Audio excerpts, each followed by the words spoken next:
அடிப்படவாத முஸ்லீமும் அடிப்படவாத இந்துக்கள் மட்டும்தான் இந்த நாட்டில் வாழணும், மிச்செல்லாம் சாவணும் நினைக்கிறார்கள். இல்லை அடிப்படவாதமா முஸ்லீம் மட்டும்தான் இங்கே நாட்டில் இருக்கணும், மிச்சம் எல்லாம் சாவணும் நினைக்கிறார்கள். இல்லை இது பௌத்தற்ற நாடு, மற்றவெல்லாம் சாவணும் நினைக்கிறார்கள். மட்டும் இந்த வீடியோ பேர் மட்டாக்கள் இது பார்க்க தேவையில்லைன்னு நான் நினைக்கிறேன்.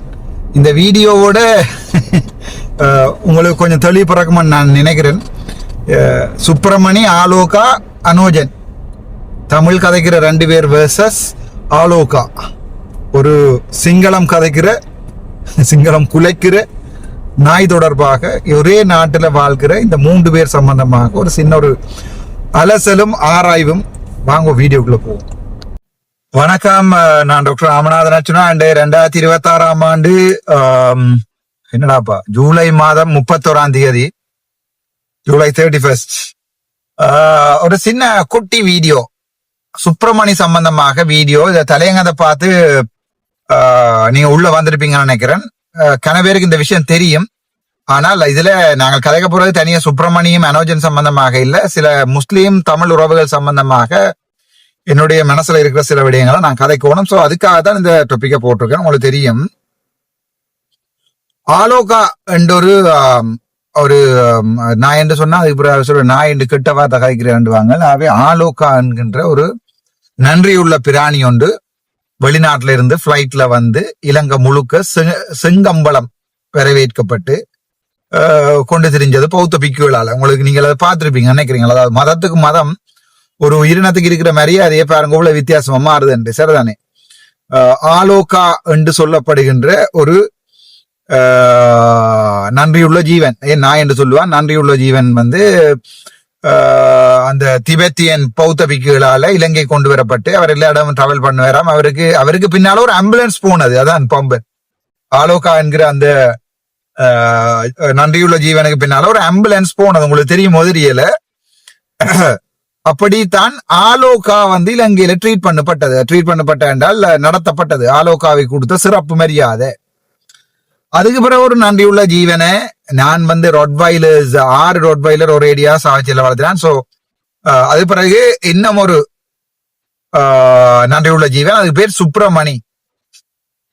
சுப்பிரமணி வந்து கதிர்ராம ஜாத்திரையோ இங்கேயோ தனியா நடந்து போனது என்று சொல்லி கேள்விப்பட்ட. அதுக்கு பிறகு சுப்பிரமணி ஆலோகாக்கு செங்கம்பள வரவேற்பு பின்னால ஒரு ஆம்புலன்ஸ் போயிலுமெண்டா ஏன் சுப்பிரமணிக்கு போக கூடாது? சுப்பிரமணிக்கு ஆம்புலன்ஸ் கேட்கல. அதான் விளங்கி கொள்ளுங்க. பௌத்தம் ஃபாலோ பண்ற நான் என்ன சொல்றேன், பௌத்தம் ஃபாலோ பண்ற நாய்க்கு இருக்கிற மரியாதை இலங்கையில வந்து பின்னால ஆம்புலன்ஸ் போகும். ஆனா சுப்பிரமணிக்கு பின்னால ஆம்புலன்ஸ் போயிடுது.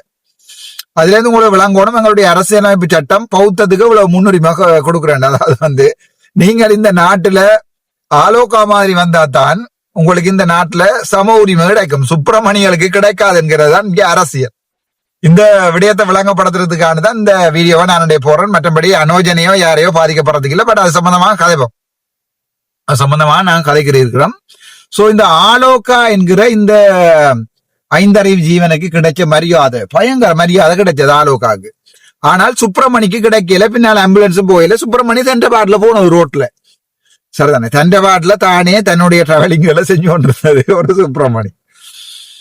அதுக்கு கவலை என்னண்டா, சுப்பிரமணி ஏதோ அம்பாறையோ மட்டக்களப்புகளால தன்னுடைய பயணத்தை மேற்கொள்ளைகள்ல ஒரு முஸ்லிம் சகோதரர் ஒருவர் அந்த சுப்பிரமணி காலால உதவிவார். அவரை அரெஸ்ட் பண்ணினவங்க பேருந்து விட்டுட்டாங்களோ என்ன நடந்த போது காலால உதவிவார். அந்த வீடியோவை நீங்க பார்த்திருப்பீங்க. சுப்பிரமணி காலால உதஞ்ச போது அது தமிழ் மக்களிடையிலே பெருசா கதைக்கப்பட்ட போது, அது என்ன சுப்பிரமணிக்கு காலால உதவிரண்டு காலால உதவிறவரை வந்து அரெஸ்ட் பண்ணி இப்ப வந்து நாயை கொடுமைப்படுத்தினாண்டி ஏதாவது 400 ரூபாய் ஆசை வேண்டி ஒன்று விட்டுருப்பாங்க. அது வேற பிரச்சனை.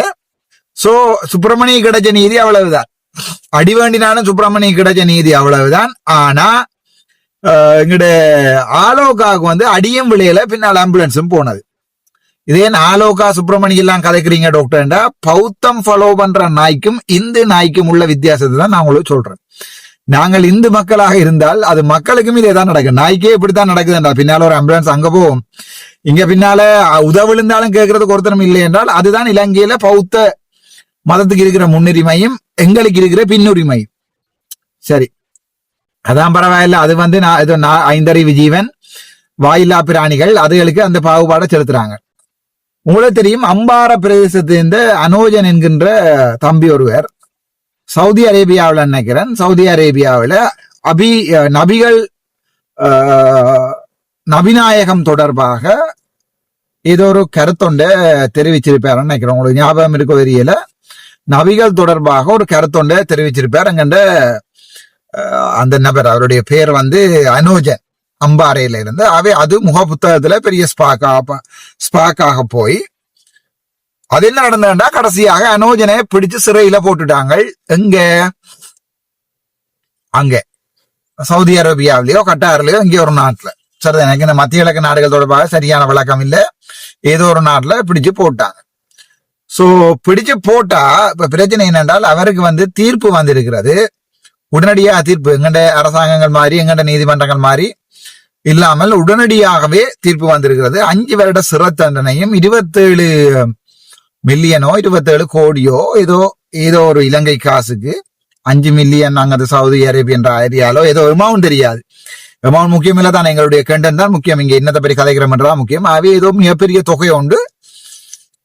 அனோஜனுடைய குடும்பத்தாருக்கு தாங்க முடியாத ஒரு தொகை உண்டு ஃபைனாக அடிக்கப்பட்டிருக்கிறது.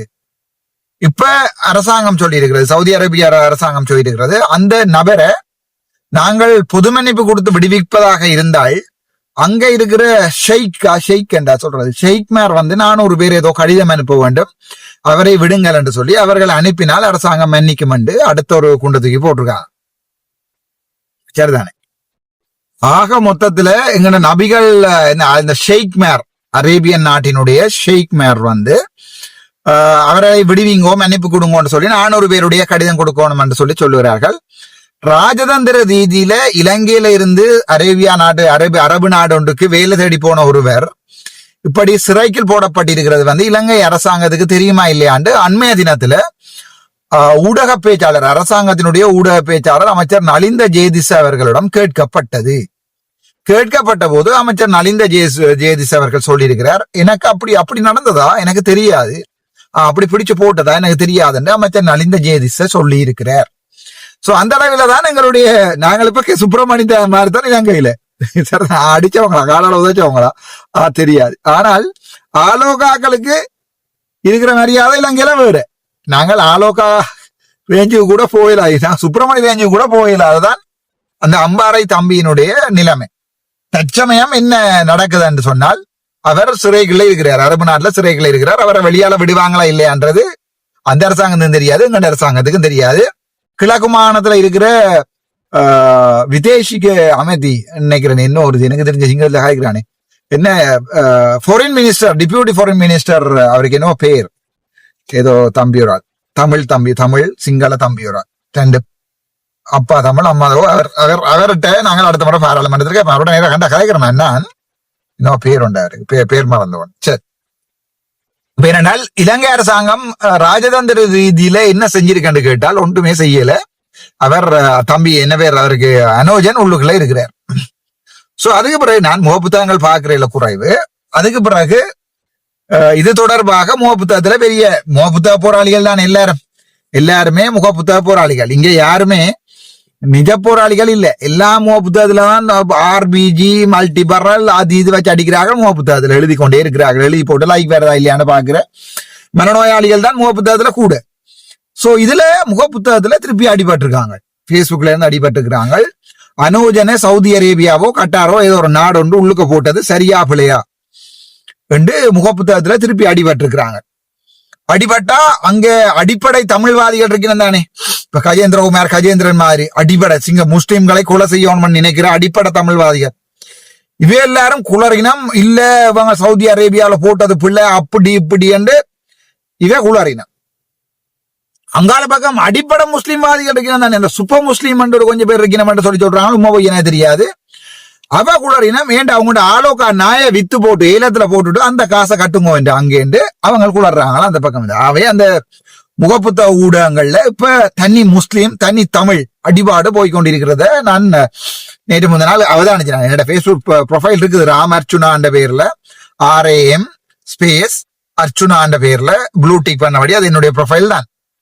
அப்ப அடிபாடு நடக்குது. இப்ப அடிபாடு நடந்து மாறி மாறி நீ உங்களுடைய ஆலோகா நாயை வித்து போட்டு அதை ஏலத்துல போட்டுட்டு அங்க கட்டுங்கடா அப்படி இப்படி என்று படுகேவலமாக ஏதோ அப்படி அம்மா அந்த பேர் இல்லாதன்னு சொல்லி ஒட்டி அடிவாடு கள்ள ப்ரொஃபைல்ல இருந்து ஒரு அடிவாடு துணிஞ்சு நேர அடி வர்றதுக்கு அவங்களுக்கு ஒருத்தருக்கும் முதுகெலும்பும் இல்லை. அப்படியான அம்மா அப்பாவுக்கு பிறந்து வளரவும் இல்லை. இந்த முக புத்தகத்துல அடி வர்ற போராளிகள் எங்களை பற்றிய முக புத்தகங்களையும் இந்த டிக்டாக்லையும் வீடியோ போடுறாங்களே நேர கண்டிங்கன்னா வால் வந்து அப்படி கால் ரெண்டுக்கு முடியல மடிஞ்சு முன்பகதால வந்து வாயில வந்து நிற்கும் வால். ஆனா பேஸ்புக்ல சும்மா குளர்றா அப்படி வெட்டுவோம் கொத்துவோம் நாங்க அந்த டீம் இந்த டீம். ஆனா நேர கண்டா வால் இங்க போய் மடிஞ்சு போய் நிக்க. நான் சில பேர் நேர யாழ்ப்பாணத்துல காட்டுறேன் கதைக்கினமான பாக்குறதுக்கு நேர கண்டா பம்மிக்கு ஒன்னிப்பினம் சரிதானே. அந்த ஐபிசில வீடியோ போடுறவர் ரெண்டைக்கு இதுக்கு வெளியால இருந்து குளாரி கொண்டிருக்காரு. இதுக்கு வெளியால இருந்து நான் கதைக்க விரும்பல. எதுக்கு வெளியால இந்த ஜிஏ ஆபீஸுக்கு வெளியால இருந்து கௌசல்யா நவரத்னவோ அரியரத்னவோ பிரதி அமைச்சர் வாராவாம அவருக்கு எதிராக குளறி கொண்டிருக்கேன். ஆனா அவர் எங்களை கண்டுட்டு தெரியாம நிற்கிறார். அங்க இப்ப வந்து குளரலாமே அங்க ஊடகங்கள்ல குளறாது குளற இல்லாது. இப்ப வந்து குளறிய சொரிஞ்சா கதைக்க விரும்பல. அது இப்ப வயிற்று படப்பு கத்துறாங்களா அது பிரச்சனை இல்ல. கத்து என்ன பாவிச்சு நீ நான் வாழ்ந்து போனா எனக்கும் அது சந்தோஷமாடா. அப்ப அதுதான் ராமநாதன் அர்ச்சுனா. இப்ப என்னென்றாலும் இந்த ஊடகங்கள்ல மீடியாக்கள்ல தமிழ் முஸ்லீம் தமிழ் முஸ்லீம் தமிழ் முஸ்லீம் என்று அடிபாடு போய்கொண்டு நான் தமிழர் அப்படி இப்படி அது இதென்று புலிகள் பிரபாரன் இந்த பக்கம் ஒரு கொஞ்சம் ஊடக போராளிகள் காகித புலிகள் என்று சொல்லுவோம்.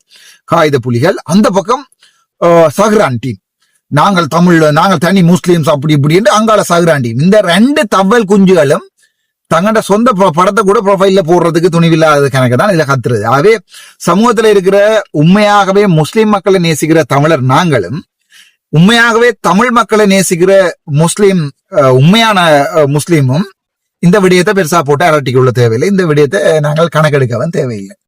கவலைக்குரிய விடயம் என்னென்றால் அனோஜன் என்கிற தம்பி முக புத்தகத்துல நபிகளை பற்றி தேவையில்லாம எழுதினதை நான் உண்மையாவே அவர் ஏதோ உணர்ச்சி வசப்பட்ட எழுதிட்டார் கூட. ஆனால் அது 300% பிழை. நான் ஒரு நாளுமே புத்த சமயத்தை கேவலமாகவோ அல்லது வந்து கிறிஸ்தவ சமயத்தை கேவலமாகவோ இஸ்லாம் சமயத்தை கேவலமாகவோ அல்லது என்னுடைய இந்து சமயத்தை தான் பெருசா பீத்தியோ நான் முக புத்தகங்கள்ல எழுதுறேன். நான் இந்து ஆனா பாராளுமன்றத்துல சொல்லிங்க மம தமிழ்ல மம இந்து கீழ மத மம போராக்கியல மங்கீழ தீரம் சொல்லியிருக்கேன். ஆனால் அது என்னுடைய மனசுல இருக்காது. நாங்கள் உண்மையான இந்துவாக உண்மையான தமிழனாக இருக்கிற நேரத்துல தான்டாப்பா மற்ற எல்லா மதங்களையும் நேசிக்கணும், மற்ற முஸ்லிம் மக்களையும் நேசிக்கணும், கிறிஸ்தவ மக்களையும் நேசிக்கணும். மன்னாருக்கு போனா முழு பேரும் எனக்கு சப்போர்ட் பண்ற முழு பேரும் கிறிஸ்டியன்ஸ் முஸ்லிம்ஸ். சோ எங்களை பொறுத்த வரைக்கும் அப்படி ஒரு மனசுல இல்ல. ஆவே நான் அப்படியான கருத்துக்களை சொல்லவும் இல்லை, சொல்ல போறதும் இல்லை. நான் உங்களோட ஒரு கதை என்ன சொல்றேன். நேற்று குருநாகல்ல இருந்து யாழ்ப்பாணம் வந்து கொண்டிருக்கிறோம். குருநாகல் சந்தியில இப்படி நான் கார்ல போய் கொண்டிருக்கிறேன். ஒரு சின்ன படி ஒன்றுல சாமான ஏத்திட்டு போறாங்க. படியல் கொழும்புக்கு வந்து 2 படியல் தமிழா சிங்களமா முஸ்லீமாண்டு எனக்கு தெரியாது. 3 படியல் பின்னுக்கு இருந்தவங்க எனக்கு 2 கையை காட்டினாங்க. அப்ப நானும் கையை காட்டினேன் அவங்கள்ட்ட. கையை காட்டின பிறகு சந்தோஷமா கையை காட்டினாங்க. சரிதானே அண்ணன் நான் உங்களோட ஃபேன் அப்படி இப்படி சூப்பர் அது என்ன கையை காட்டினா நானும் கையை காட்டிட்டு பழமையா எனக்கு காரணிகள்ல சிங்கள ஏரியாவிலையும் சரி முஸ்லீம் ஏரியாவிலையும் சரி தமிழ் ஏரியாவிலையும் சரி உண்மையா மனசுல நல்ல மனசர் வந்து என்னோட கண்டு கதைக்கிறேன். கோட்ஸுக்கு போனா கோட்ஸ்லயும் வந்து கதைச்சா அது கையை காட்டிட்டு நான் இந்த பாடல போய் கொண்டிருக்க. நானும் கொஞ்சம் ஸ்பீடா வந்து போனது. நான் இங்க யாழ்ப்பாணம் வந்து சேரோன் பண்றதுக்காக திருப்பி கண்ணாடிகளால பார்த்தால் அந்த சாமானியத்தின் அந்த படி லோரி மாதிரியாவது வர்றது சும்மா மின்னி கொண்டு ஸ்பீட்ல. அப்ப நான் அதை பார்த்துட்டு எனக்கு முதல் இவங்கள் தான் அவங்கள்ட்ட தெரியண்டா. முதல் பார்த்த பின்பக்கம் அவங்க ஒரு பக்கத்தால திரும்பிட்டாங்க. நான் அவங்க போயிட்டேன்னு நினைச்சிட்டு நான் நேர வந்து கொண்டிருந்தால் திருப்பி வந்து ஓவர்டேக் பண்ணி இப்படி முன்னால போட்டா. அப்ப நான் நினைச்சேன் ஐயோ. ஆனா பிரித்திர பார்த்தா அதே படியல் தான். திருப்பியும் வீடியோ எடுத்து போட்டு கேட்டாங்க. டாக்டர் போனை காட்டி டாக்டர் ஒரு படம் ஒன்று எடுக்கலாமா உங்களோட படம் ஒன்று எடுக்கலாமான்னு நேற்று என்ன கேட்டாங்க. நானும் பிராசனை நேற்று வந்து கொண்டிருந்தாங்க. படம் ஒன்று எடுக்கலாமான்னு கேட்டாங்க. அப்ப பிராசன் சொன்னார் டாக்டர் யோசிச்சு நிப்பாடுங்க ஹாரண்டு. நான் என்ன நடு ரோட்ல நின்று கேட்கிறாங்க. ஆரண்டே தெரியாது முஸ்லீமா தமிழா சிங்களமா ஆரண்டு தெரியாது. 3 படியாது யங்கஸ்ட். சரிதானே நல்ல பார்க்க ஒரு நல்ல ஒரு டீசென்டான படியல் மாதிரி இருந்தது. அப்ப நான் சரி என்று போட்டு நான் சைட்டை நிப்பாட்ட இறங்கி ஓடி வந்து கேட்டாங்க டாக்டர் படம் ஒன்று எடுக்க செல்ஃபி ஒன்று எடுக்கணும் படம் ஒன்று எடுக்க அவங்களோட நான் இதுல போடுறேன் படியல் எல்லாத்தையும். அப்ப அந்த தமிழ்ல கேட்கறாங்க போட்டு சரிடா எடுக்கலாம் எங்க போறியல் கேட்க நாங்க வவுனியாவில இருந்து வாரம் எங்க இஞ்சால போனீங்க குருநாகல்லையோ எங்கேயோ சாமான் எடுக்க வந்து நாங்கள் பிளாஸ்டிக் சாமான்கள் வேண்டி விற்கிறாங்க. அப்ப சாமான் எடுக்க வந்து நாங்கள்ண்டாங்க. சரி சரி சந்தோஷம் போட்டு வவுனியால எங்கன்னு கேட்க வவுனியா டவுன்ல டாக்டர் கடை வச்சிருக்கிறோம் சொல்லி முதல் முறைக்கா நான் இவங்களில வேறபடியல் நான் வவுனியாவோட போய் சித்தப்பாண்ட வீட்டை தேடி கொண்டு நிற்கிறேன். ஞாபகம் இல்லை எங்க இருக்க வீடு. இப்போ ஒரு 1 மந்த்துக்கு முன்னா ஒரு 2 படியா திலத்தி கொண்டு வந்து நான் சண்டைக்கு வராங்களா டாக்டர் வவுனியால டவுன்ல எங்கட சாப்பாடு கடை இருக்கு ஒருக்கா வர மாட்டீங்களா அங்க சாப்பிட சொல்லி. அவ்வளவுதான் எங்கட மனசுல இருக்கிறத புரிஞ்சு கொண்ட நல்ல சனமும் இருக்கு இந்த உலகத்துல என்றதான் சொல்ல வரணும். இதுல சரி என்று போட்டு சரிய பண்ணு போட்டு இவங்களோட காய்ச்சி போட்டு கதையில இருந்து ஆக்சன்ல இருந்து நான் படிச்சிட்டேன் முஸ்லீம் படி 2. சோ எங்கடா ஊரியனுக்கு இப்படி சொன்னாங்க. அப்ப சரி என்று போட்டு அப்புறம் ரிசாத் பதியுனுடைய ஆக்கலாம் அல்லது வந்து காதர் மஸ்தான் ஆக்கலாம். இந்த 2 பேரும் தானே வன்னி டிஸ்ட்ரிக்ட்ல இருக்கிற எம்பி மேயர். சோ 2 பேர்ல ஒரு ஆளுக்கு சப்போர்ட் பண்ணோம். அப்ப சொன்னாங்க இல்ல நான் காதர் மஸ்தான் எம்பிட ஃபாலோவர்ஸ் என்று நான் அந்த நல்ல மனுஷனடாப்பா என்று சொல்ல அவன் டாக்டர் நாங்கள் உங்களோட வீடியோ எல்லாம் பார்த்துனாங்க. அதான் உங்களோட ஒரு போட்டோ ஒன்று எடுக்கணும்.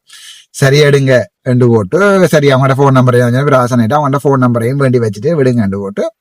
சோ இப்ப உங்களுக்கு என்ன சொல்றேன் என்றால் அங்க அனோஜன் அங்க சுப்பிரமணியன் நாய் அந்த நாய்க்கு எதிராக குளர்ற முக புத்தகத்துல இருக்கிற கூட்டமும் எங்கிட்ட சமூகத்துல இருக்குது. திலத்தி கொண்டு வந்து அண்ணா ஒரு படம் எடுக்க வேண்டு எனக்கு அன்றைக்கு அவங்கள்ட்ட நாங்க முஸ்லீம் எனக்கு தெரியா இல்லையா அஸ்லாம் வலைக்கன்னு சொல்லி அவனை சொல்லியிருப்பேன். எனக்கு முஸ்லீம் படி 2 கூட தெரியாது. திலத்தி ஒண்ணு வந்து படம் எடுக்கல. நானோட தமிழ் எம்பியடாப்பா சரிதான் நான் நெடுகளையும் சொல்லுகின்ற தமிழ் எம்பி. இத்தனைக்கும் அவங்க முஸ்லீம் படியல் சரிதானே முழுக்க வந்து திலத்தி ஒண்ணு வந்த முழுக்க முஸ்லீம் படியல். காதர் மஸ்தான் என்னோட சரியான நல்ல மாதிரி அந்த தாடும் தண்ட சோழியும் அந்த 27 2 வாச்சா அந்த டாக்டர் அந்த வழியும் போயிடும். அந்த இந்த வேலை பக்கத்துல போட்டு கிடக்கு இப்ப பாராளுமன்றத்துல. சோ நான் சொன்ன மாகாண சபையை ஹெல்ப் பண்ணுங்கடா டாக்டர் உங்களுக்கு இல்லாத டாக்டர் என்ன வேணும்னா ஹெல்ப் பண்ணலாம். நான் சொன்னேன் எனக்கு இல்லடா காதர் மஸ்தான் எம்பி ஹெல்ப் பண்ணுங்க அந்த ஆள் எனக்கு ஹெல்ப் பண்ணுமெண்டு. சரி கட்டாயம் டாக்டர் கூட போனாங்க. இப்ப இதுல நாங்கள் முக்கியமா பார்க்கணும் என்னென்றால் அவங்களும் முஸ்லீம் படியல் தானே அவங்களுக்கு அந்த படியலும் முஸ்லீம் படியல் தான். அவங்களும் முஸ்லீம் நபிகளை ஃபாலோ பண்ற ஆள் தான்.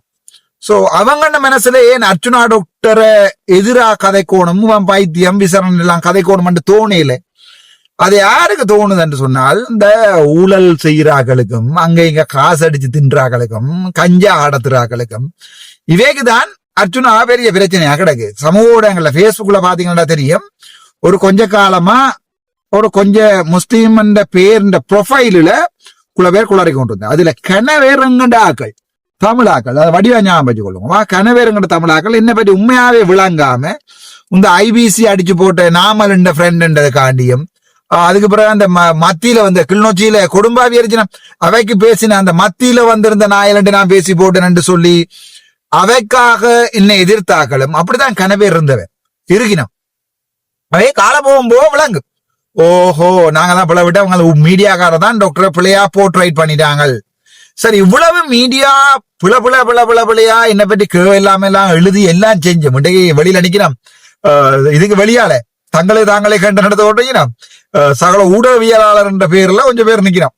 எனக்கு விளங்குற ஊடகவியலாளர் என்றா என்னன்றது எனக்கு தெரியல. நான் கொஞ்சம் பேர் நிக்கிறேன். என்றால் இவ்வளவு கத்தி குளறி கொண்டு நிக்கிற ஐயா மேர் அவ இவ்வளவு பேரும் எனக்கு எதிராக தான் எழுதி கொண்டிருக்கிறேன். ஐபிசி நிக்குது கேபிட்டல் நிக்குது அதை தமிழ் படியேன் அவர் நிக்கிறார் இல்ல நிக்கிறேன். எங்கட சக்தி டிவி நிக்குது ஏன்னு வர்ணன் நிக்கிறான் வர்ணம் வந்து கதைச்சவனோட எல்லாரும் நிக்கிறோம். நான் என்னோட ஏதாவது சப்போர்ட் பண்ண வேடா உங்களுக்கு ஏதாவது ஹெல்ப் பண்ண வேணான்னு கேட்டேன். என்னடா நீங்க இவ்வளவு பேரும் என்ன தேவையில்லாம எழுதியும் இல்ல டாக்டர் இதுல ஊடகவியாளர் என்ற அடிப்படையில வரைக்கும் இல்ல என்பிபிக்கு எதிராக நாங்க போராட்டம் செய்ய அர்ச்சுனா பிளான் பண்ணி செஞ்சாண்டு வந்துடும் அதால வேணாம் டாக்டர் நாங்க சரி உங்களோட விருப்பம் வேணுமெண்டா நான் இதுல வந்து உங்களுக்கு சப்போர்ட்டா நான் நிக்கிறேன். பட் சரி ஓகே நான் வழிகிட்டே வந்துட்டேன். ஆனா இவ்வளவு ஊடகங்களும் அர்ச்சுனாவை கெட்டவன் கல்லான் பைத்தியக்காரன் சொல்லியும் அடே திலத்தி வந்து படம் எடுக்கிறாங்கடா. அப்ப நான் உங்களுக்கு இந்த இதுல இந்த டேஷ்போர்ட்ல இப்ப வீடியோ இருக்கும் நான் எடுத்து போட்டு காட்டலாம். பட் அது அழிஞ்சிருக்க நினைக்கிறேன். பேக்கப் பண்ணணும் அது சரியான கஷ்டம். நீங்க இவ்வளவு உடவியலாளரும் எங்களை கேவலமா அழி கொண்டுதான் இருந்த நீங்க இவ்வளவு காலமும் எங்களை கேவலமாக சித்தரிச்சு கொண்டுதான் இருந்த நீங்க எங்களை பைத்தியக்காரன் சொல்லி கொண்டுதான் இருந்த நீங்க எங்களை கொலை செய்வோம் பைத்தியக்காரர் என்ன கம்பி கட்டுறாங்க அதையெல்லாம் சொன்னீங்களடா. ஆனால் இப்ப பவுனியாவில் இருக்கிற முஸ்லீம் படியை திலத்தி கொண்டு வந்து படம் எடுக்கிறாங்க ராசா. சோ உங்களுக்கு விளங்கலையா நீங்க என்னதான் குத்தி முறிஞ்சாலும் என்னதான் நீங்க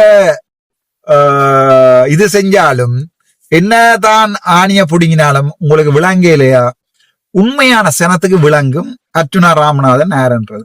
சும்மா தேவையில்லாம முஸ்லிம் ஜனத்துக்கு எதிராக கள்ள ப்ரொஃபைல் இருந்து எழுதுறதும், தமிழ் ஜனத்துக்கு எதிராக கள்ள ப்ரொஃபைல் இருந்து எழுதுறதும் உண்மையாவே ஒரு சரியான அரசாங்கம் வேண்டா இந்த உண்மையான இனவாதம் தோற்றுவிக்கிறார்கள துளைக்க வேணும். ICCPR சட்டத்துக்கு கீழே இந்த உண்மையான இனவாதிகள் இந்த முக புத்தகத்துல குளர்றாக்கள் இருக்கணுமல்லோ, இவைய பிடிச்சு அரெஸ்ட் பண்ணி வெளியே போட்டு, அது தமிழா இருக்கலாம் முஸ்லீமா இருக்கலாம், பிடிச்சு அரெஸ்ட் பண்ணி ஜெயில போட்டு சட்டங்களை படுமோசமா கொண்டு வந்து துளைக்கணும். ஆனால் இந்த அரசாங்கம் இந்த இனவாதிகளை விட மோசமான இனவாதிகள். ஏன்னு சொல்லவா, ஒருத்தருக்கும் இனமும் தேவையில்லை, மொழியும் தேவையில்லை, நாங்கெல்லாம் ஸ்ரீலங்கா புரொவசியோ ஒன்று வரவா, அது பிழை. அது என்ன பொறுத்த வரைக்கும் பிழை. முஸ்லிம் மக்களை முஸ்லிம் மக்களாக ஏற்றுக்கொள்ளணும். அவர்களுடைய கலாச்சாரம் இருக்கிறது, அவர்களுடைய மதம் இருக்கிறது, அவர்களுடைய பழக்க வழக்கம் இருக்கிறது, அதை நாங்கள் ஏற்றுக்கொள்றது பழகணும் முஸ்லிம் மக்களை. அதே நேரத்துல தமிழ் மக்களுடைய கலாச்சாரம், தமிழ் மக்களுடைய மதம், கிறிஸ்தவ மக்களுடைய மதம், அவர்களுடைய கலாச்சாரம், அவருடைய பழக்க வழக்கங்கள், அவர்களுடைய தனித்துவத்தை பேணுற அளவுக்கு நாங்கள் இடம் கொடுக்கணும். எல்லாத்தையும் போட்டு ஒரே குட்டையில போட்ட மட்டையில மாதிரி குத்தையிலாது தானே, எல்லாத்தையும் ஒன்றுக்குள்ள போட்டு குட்டையிலாது. அது நீ முஸ்லீம் ஆயிரு, நீ இந்து ஆயிரு, நீ கிறிஸ்டியன் ஆயிரு, நான் புத்தனாக பௌத்தனாக இருக்கிறேன், அது பிரச்சனை இல்லை. பட் எங்களுக்கு அடிபாடு வேண்டாம். நீ பௌத்த கலாச்சாரங்களை பேணிப்பாரு, நீ வா என்னுடைய கோயிலுக்கு, நல்லூருக்கு வா, எல்லாம் நாங்க வாரம் மட்டக்களப்பில் இருக்கிற பள்ளிக்கு வழங்கிச்சா. அந்த மாற்றங்களை கொண்டு வரும் வரைக்கும், அந்த மாற்றங்களை மனசுல வரும் வரைக்கும் இந்த சமூக ஊடகங்கள் மிகப்பெரிய ஒரு பங்குண்ட வலிக்குது. அதுக்கு நல்ல உதாரணம் தான் சுப்பிரமணியக்கு காலால உதஞ்ச வீடியோ வந்தது சமூக ஊடகத்துல. அனோஜன் சிறைக்கு போனதும் இந்த பேஸ்புக்கால. சரிதான், அவருடைய குடும்பத்துக்கு, தம்பி அனோஜனுடைய குடும்பத்துக்கு என்னுடைய ஆழ்ந்த அனுதாபங்கள். ஆனால் உண்மையான ரியாலிட்டி என்னென்றால் இந்த சமூக ஊடகம் பட்டு மோசமான வேலையை எங்களுக்கு செய்து கொண்டிருக்கிறது, பட்டு கேவலமான வேலையை செய்து கொண்டிருக்கிறது. இந்த சமூக ஊடகங்கள்ல சில புல்லுருவிகள் இருந்து கொண்டு படு மோசமான வேலையை எங்களுக்கு செய்து கொண்டிருக்கிறார்கள் என்பதுதான் உண்மை. சரிதானே, இந்த சமூக ஊடகங்கள்ல இருக்கிற ஆக்களை துளைப்பமாக இருந்தால் யாழ்ப்பாணம் இல்ல, அம்பாறை இல்ல, மட்டக்களப்பிலையும் நாங்கள் நிம்மதியாக இருக்கலாம். சிங்கள தமிழ் முஸ்லிம் மக்கள் இந்த நாட்டுல உண்மையாவே வெளிநாடுல போய் பாருங்கடாப்பா, எவ்வளவு நீட்டா இருக்கிறாங்க, எவ்வளவு வடிவா இருக்கிறாங்கன்னு பாருங்க, ஒற்றுமையா இருக்கிறாங்கன்னு பாருங்க. ஆனால் எங்களுடைய சமூகத்துல இது ஒரு மிகப்பெரிய பிரச்சனையாகவே இருக்கிறது. இந்த சமூக ஊடகங்கள், முக்கியமா டிக்டாக், இந்த யூடியூப்ல ஒண்ணு செய்யலாம், யூடியூப்ல அடிக்கலாம், யார் யூடியூப் போடுறான்னு தெரியும், அதை தூக்கலாம். ஆனால் பேஸ்புக்ல இருக்கிற கள்ள ப்ரொஃபைலையும் அதே நேரத்துல இந்த டிக்டாக்கையும் தூக்குவமாக இருந்தால், பேஸ்புக்கும் டிக்டாக்கும் இந்த நாட்டுல இல்லாமல் பண்ணுவமாக இருந்தால், நான் நினைக்கிறேன் பெருமளவான சமூக ஒற்றுமையை நாங்கள் ஏற்படுத்தலாம். அதுக்கு நல்ல உதாரணம் இந்த அனோஜன் போன்றவர்கள் முக புத்தகங்கள்ல மற்றவர்களுடைய மத நம்பிக்கையை, அதுவும் அவங்கண்ட நாட்டுல போயிருந்து கொண்டு மண்டைக்குள்ள அறிவண்ட சாமானே இல்லை, அவங்கண்ட நாட்டுல போயிருந்து கொண்டு இப்படி கேவலமா கதைச்சா அவங்களை அடிச்சு 15-20 வருஷம் போடுவாங்க தானே ராசா. இதுக்கு நாங்க இனி பாராளுமன்ற உறுப்பினரா, நான் கிழக்குமான பாராளுமன்ற உறுப்பினரும் இல்ல, நாங்க இனி என்ன செய்யலாம்னு யோசிச்சுப்பார். நீங்க எங்க நின்று கொண்டு ஒரு மதத்தை இழிவுபடுத்துறீங்களன்றதையும் நீங்கள் பார்த்திருக்க வேணும். அவ்வளவுதான் எனக்கு சொல்லிடும். என்ன பொறுத்த வரைக்கும் இந்த சமூக ஊடகங்கள்ல இருந்து இவங்களுடைய இந்த புல்லுருவியலை நாங்க திலத்தும் வரைக்கும் வாழ்க்கையில எங்களால இந்த மாற்றங்களை கொண்டு வர முடியாது. நன்றி, வணக்கம். டாக்டர் அர்ச்சுனா.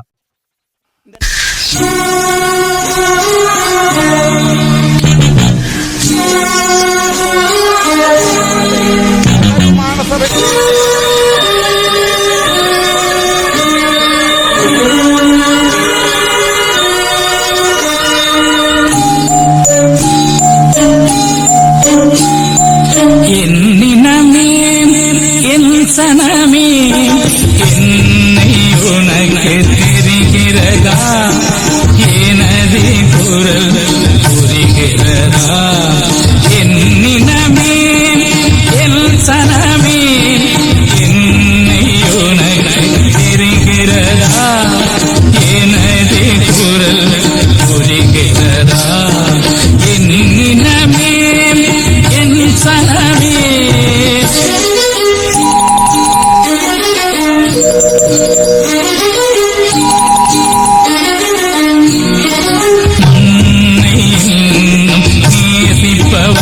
அதனால் மரணத்தையே ஆசிப்பவன்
இனமே எல் சனமே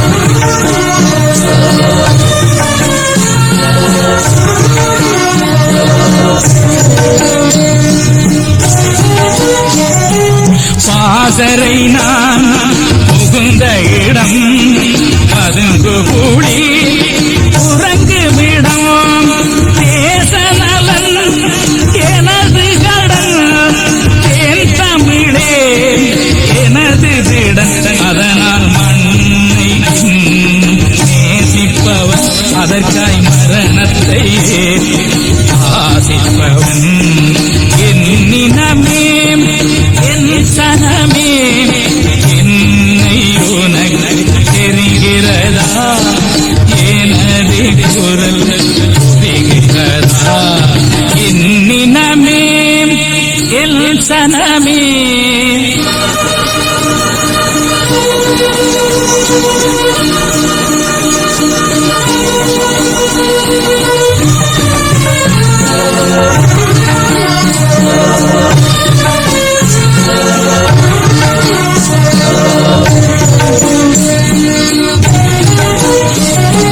என் முடிவில் விடிவிருக்கும் எதிரிகளில் அழிவிருக்கும் சந்ததிகள் சிரித்து நிற்க சரித்திரத்தில் நிறைந்திருப்பேன் அதனால் மண்ணை இன்னும் நேசிப்பவன் அதற்காய் மரணத்தையே